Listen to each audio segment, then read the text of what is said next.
Hello viewers, I'm Rohit Khurana from Carblog India. Today we have our guest car tester Ashish Chopra with us. Hi.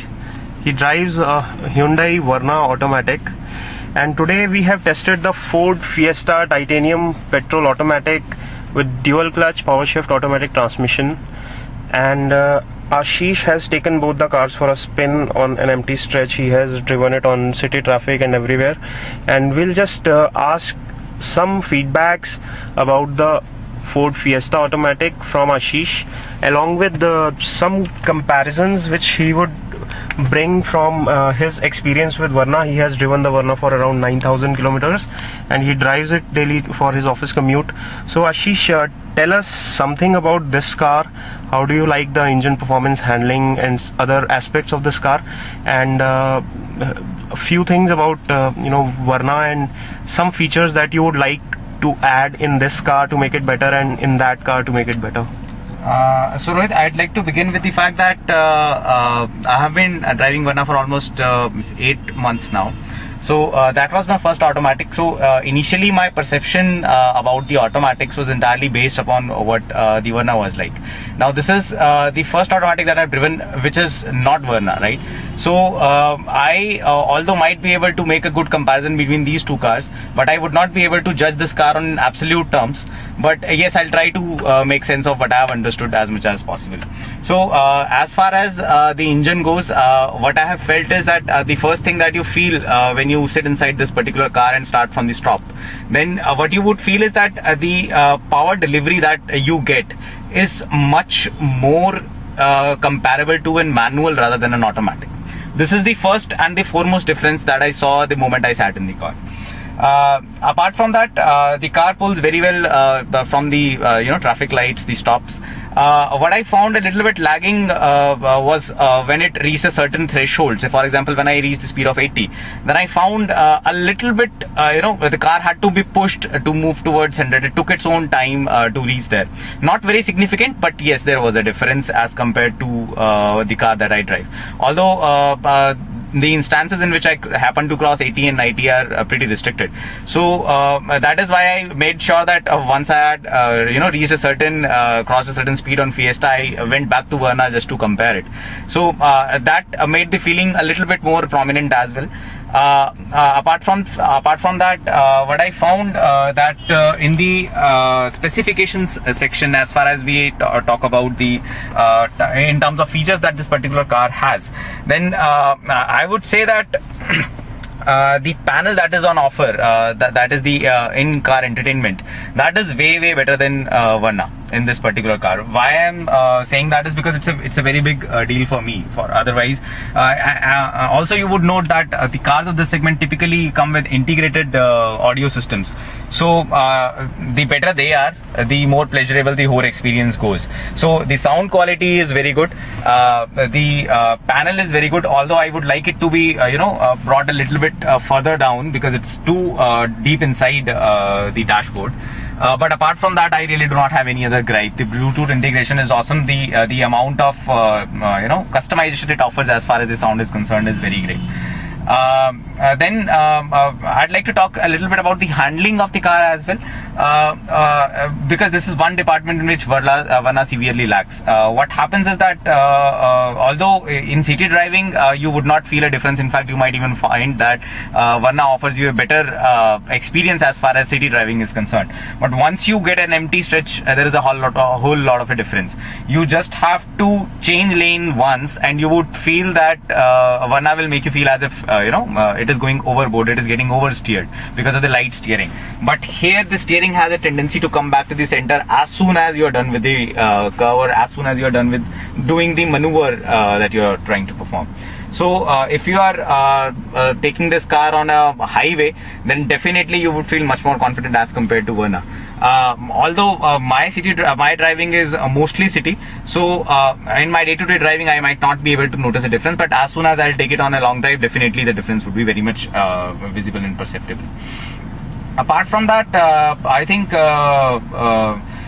The only difference that a person would observe as far as the comfort and the seating is concerned, the first would be the color scheme. So I guess primarily due to the color scheme, you would feel as if the car is a little bit on the less premium side. But that might not be very big a deal, because ultimately it boils down to how you feel once you are driving it. The design is more like an airplane's cockpit, so it encloses you completely. So this might be scary for some people, but that depends. So if you have a big frame, if you happen to be having a big body, then you might feel a little bit cramped, but that is all about it.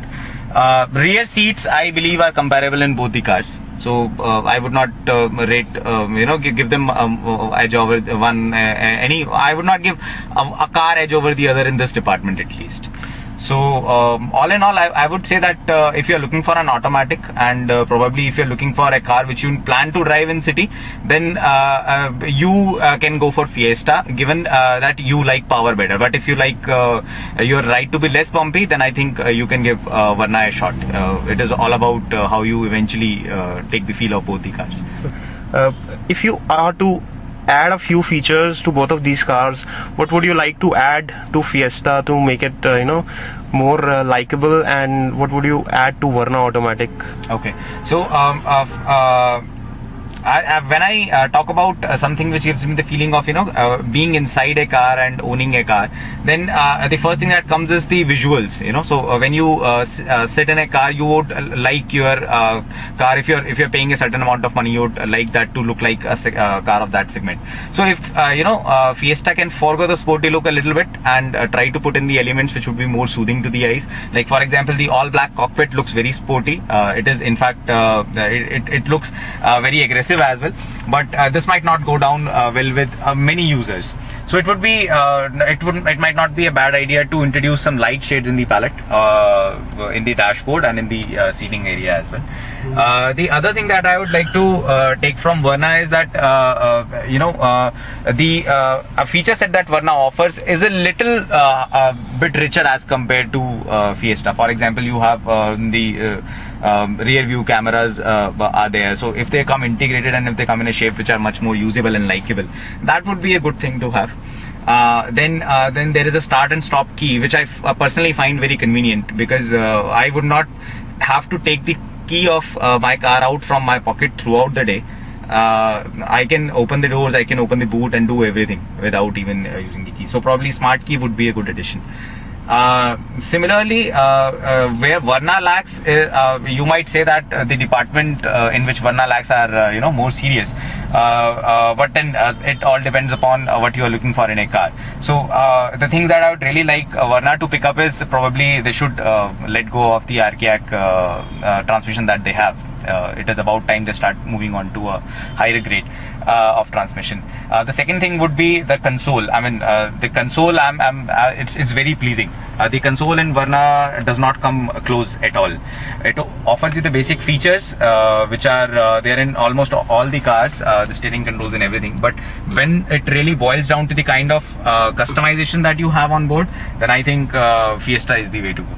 One more thing we would like to ask you is how do you find the cars at high speeds, because you have driven them at high speeds, and especially tell us about how much confident you feel while you are accelerating and while you are braking. So what all things you feel are really good about these two cars per se? Okay, so the interesting part is that although Verna would pick up a little bit slower, it would feel that it is picking up a little bit slower because of probably the older technology of the transmission. Once a certain threshold crosses, you really get to rip it open, so it really takes off after that particular speed. So it makes you reach a certain speed in a faster amount of time. Having said that, I would also like to add that this might be due to the higher engine power. because there is a comparison. If you compare neck to neck, then Verna has a higher CC as well as a higher peak torque. So I think it is Fiesta is doing really well by offering a frugal engine, a less CC engine, less capacity engine, but still matching almost to Verna. So you would not see real difference in that terms. But in braking there was a lot of difference. So when you when you're doing 120, 130 and you happen to brake hard on Verna, then the braking was so effective that you actually I actually felt a head rush at the time of braking. I think this is one more area in which I forgot to mention earlier. This is one more area in which Fiesta can try to improve. Probably introduction of discs in the rear would be a good thing to have. But as far as the handling is concerned, like I already mentioned, Fiesta scores way ahead of Verna. Probably because of tighter steering and heavier suspension. Thanks Ashish for your valuable feedback. I hope this will help our readers. Viewers, this is Rohit Khurana from Carblog India. For more such videos, you can subscribe to our official YouTube channel, youtube.com/carblogindia. Thanks for watching. We'll bring you more such interesting videos soon. Thank you.